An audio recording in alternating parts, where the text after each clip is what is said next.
we're all here at a historic time, and we get the privilege of coming alongside with the Lord and doing the Lord's work. It's not whether He's on our side. The question is, are we on His side? And we know, according to the Word, that we are.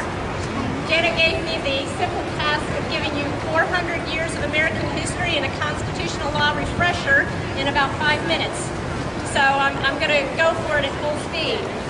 We need to remind these senators who we are as Americans, because they seem to have forgotten that with the Mayflower Compact, the first document of self-governance, that we were established as a nation for the glory of God and advancement of the Christian faith.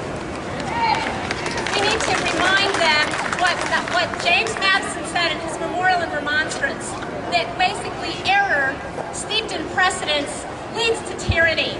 The error of Roe v. Wade, steeped in Supreme Court precedents, has led to tyranny of our land. I'm going to give you a refresher course so that we can let these senators know that they're illogical, nonsensical, defenseless arguments as to why they're not going to put this vote to the floor. It doesn't stand according to our Constitution. 94% of the quotes of the Founding Fathers contemporaneous to our nation's founding either came directly or indirectly from the Bible. Now, when I say directly, they're quoting Scripture. But indirectly, who are they quoting? The two most quoted individuals were Sir William Blackstone, who wrote the Commentaries on the Laws of England, and the Baron Montesquieu. So it's interesting to note what these men spoke about, that these Founding Fathers were quoting.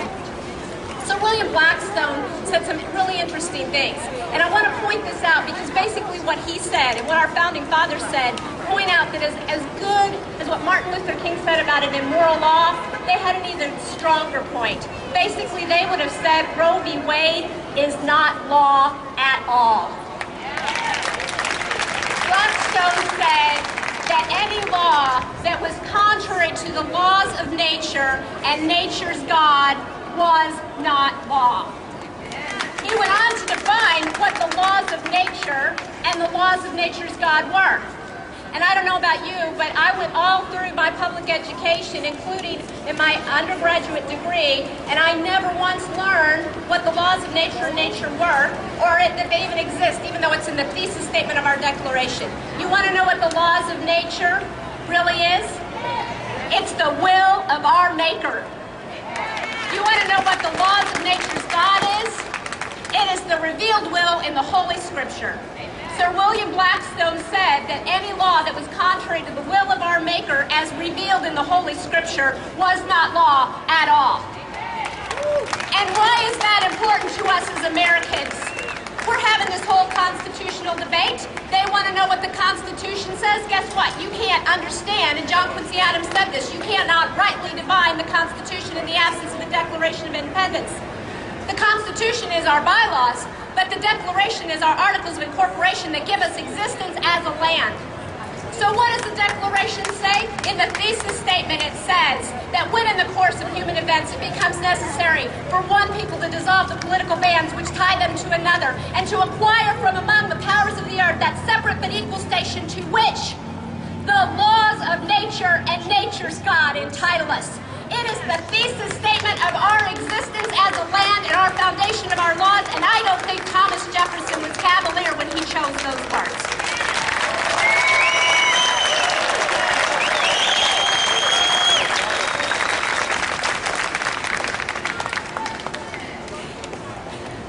I can use them. I would use them, but I'll try and spare you in the heat. But, when we look at this and we understand who we are as Americans, and I think we need to remind ourselves so that we can turn around and remind our elected officials so that we can let them know that, yes, the distinction between legislative power and judicial power is important, but guess what, legislators? You don't even have the freedom to make any laws if they're contrary to what God has said in His Holy Scripture.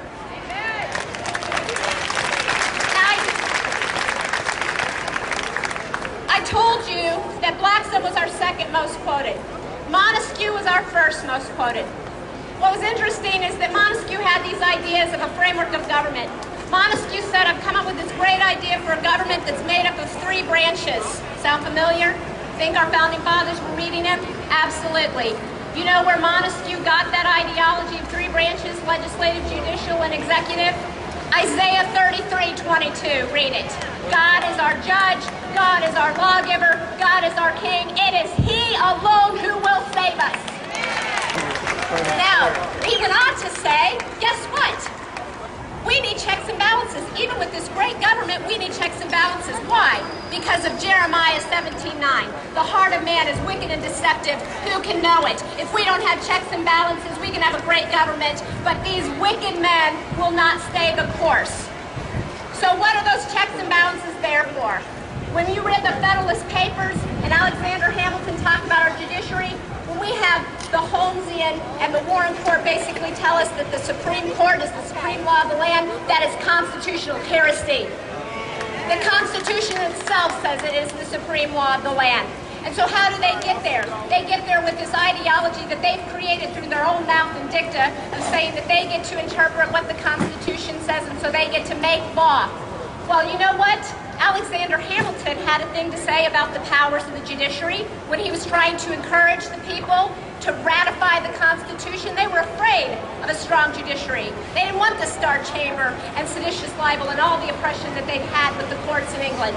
So he said the judiciary would necessarily be the weakest branch of the government. I think we need to remind the Ohio legislature of that as well. He said they would necessarily be the weakest branch. The only way they would ever become the strongest branch is if they wrongfully usurped legislative power. And I like to ask my students, how long is the term of a Supreme Court justice? Everybody says life, but you know what? It's life with what? Good behavior. And that has meaning.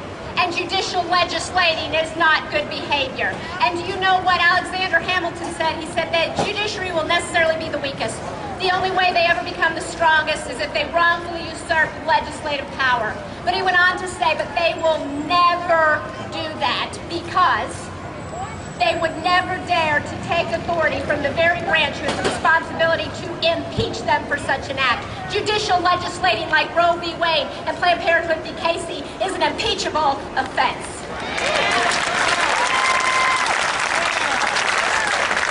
It is not law, it is not binding, and it should not dictate to our Ohio legislators what they are sworn to do in upholding the Constitution.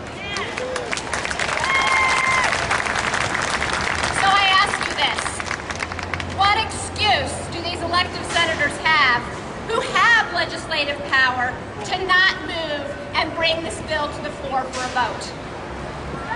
I tell you that the problem is not just rhinos. It's a little problem I like to call chinos, Christians in name only. The irony of the heartbeat bill is simply this. The hearts of thousands of innocent babies hang in the balance, basically dependent upon the hearts of alleged pro-life senators of Ohio.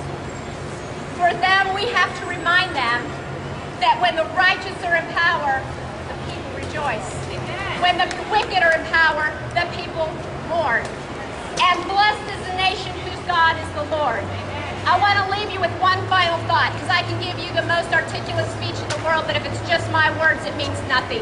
Only the words of God are the words that He watches over to perform them, and they will not return void. And so this is my challenge to these Ohio senators. It's Deuteronomy 30, verse 19. I have set before you this day, blessing or cursing, life or death. And guess what, senators? He gave you the answer. God Himself told you. Therefore, choose life. Thank you.